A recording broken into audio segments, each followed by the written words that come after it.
What is up, you guys? I am presenting today a nice workout video. This is specifically for my FAB FOUR. Left my fridge open. This is for my FAB FOUR twerkout. You can do this whole workout with your body weight or with dumbbells. And then the twerk intervals. So I'm going to be doing a little voiceover explaining the moves. Let's go.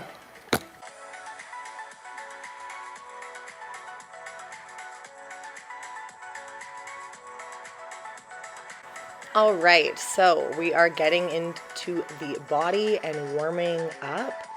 This is something that I do for every workout.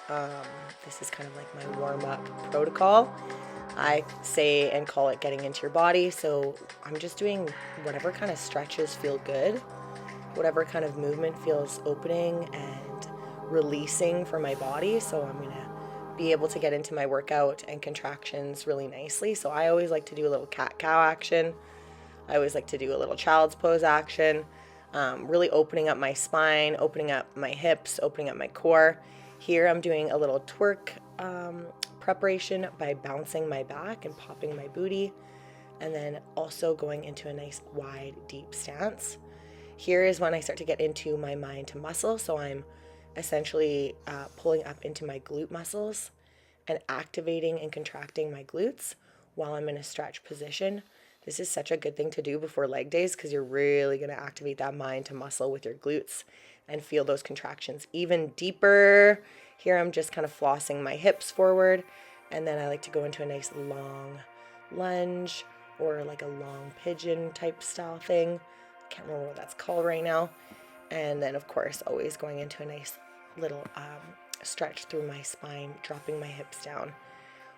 But yeah, this is essentially kind of whatever feels really good to you. You can copy my movements, but then make them your own. I really encourage that, okay? Then we're gonna go into some knee circles. So you're gonna feel your stabilizing glute, the one that's planted on the floor. And then we're just gonna bring the knee up and out, doing little circles with it before we go into a nice little kick back, okay? So when we go into the kick back, we're gonna kick up through that heel and really squeeze that glute. The whole time you're gonna feel your stabilizing side and your core nice and tight, okay? So you don't wanna let your back be moving too much. You wanna keep that belly button to spine contraction. And then you also, like I said, wanna feel that stabilizing glute on that anchored side, really holding yourself nice and stable through each movement. Okay, then we're gonna grab a band. My butt is like burning watching this right now. I'm sore.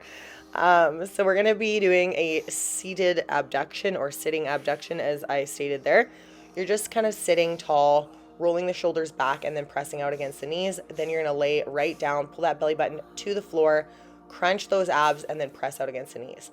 Here I'm starting to get into my abs, so I always like to do a little core warm up. I'm doing a nice little crunch just to fire up those abs, like I said, and then we're going to go into our thrusters. Okay, so I'm doing a sandwich contraction is what I call this. So I'm sandwiching my belly button down to my spine, as well as pulling my pelvis and tucking it under. So feeling the contraction into your glutes, into your abs. I'm already burning and being a little baby.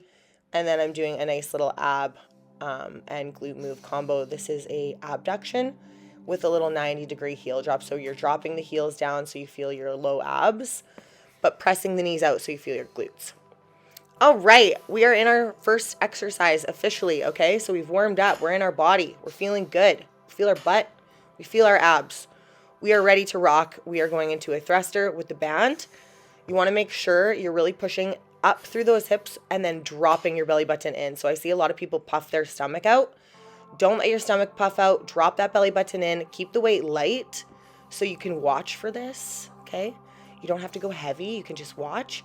I'm doing a little half reps here to really build that tension because I'm actually doing a lighter weight. So I wanted to just push myself a little bit.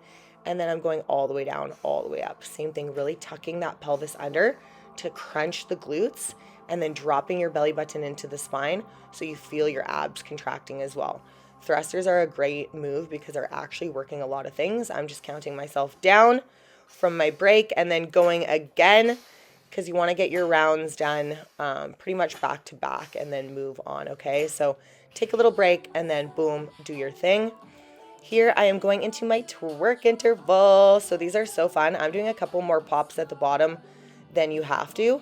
I just am obviously, fairly practiced at this now, so I like to do a couple extra bops.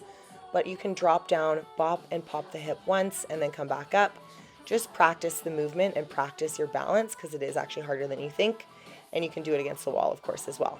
Here, we're going right into a bop squat. You can do all of these moves, by the way, with your body weight. I am using, of course, a barbell. If you have dumbbells, you're just going to hold the dumbbells in your hands or up by your shoulders or between your legs. It's kind of up to you and what feels comfortable, but you can absolutely still just do this with your body weight, okay? Then we're back to a nice little twerk interval. This time you're going to drop that butt down. I want you to think about lifting up through your low back and pushing your butt up, okay? I add a little heel raise, and you can kind of really get into it here. But if you want, just practice going, bopping the hips side to side and keeping that squat. So your legs are going to burn, okay? Now, this video I actually refilmed just with my mother the other day because, as you can see, you can't really see me. So we're doing a hover step down, sorry. The hover step down is all about hovering and pushing back into those glutes. You can see where my glutes activate into my hamstrings. Okay, so we're not coming all the way down. We're tapping the toe and then coming up and just really building that tension, okay? So this is a hover step down. Tap the toe. We're not coming all the way down, and then back up, feeling that glute, okay? Push the butt back. Then grab those dumbbells, and we're going to go right into a weighted step up. So the weighted step up, you want to go all the way up, all the way down, full stop at the bottom, all the way up to tuck and squeeze those butt cheeks. Here's another angle, and you can really see me crunching that butt at the top. So you want to squeeze and tuck the pelvis, but not let the hips shoot forward, okay? These are such a good move. Do push a little bit heavier if you can on these ones, and then always you can drop the weight down. Those were hard, okay? Then I'm back to my original content. I just had to film the hover step ups adjusted for you guys. So this is our last move. We're burning out these butt cheeks. We're doing a curtsy bop. This is going to absolutely kill. Once again, you can do this body weight or with dumbbells. And then honestly, look in the mirror, baby, because you probably got a great glute pump rocking right now, and I'm just so proud of you. Do a nice stretch, a nice little cool down, and sweet thing, you're done. Twerkout 1 accomplished. And can't wait to see you again.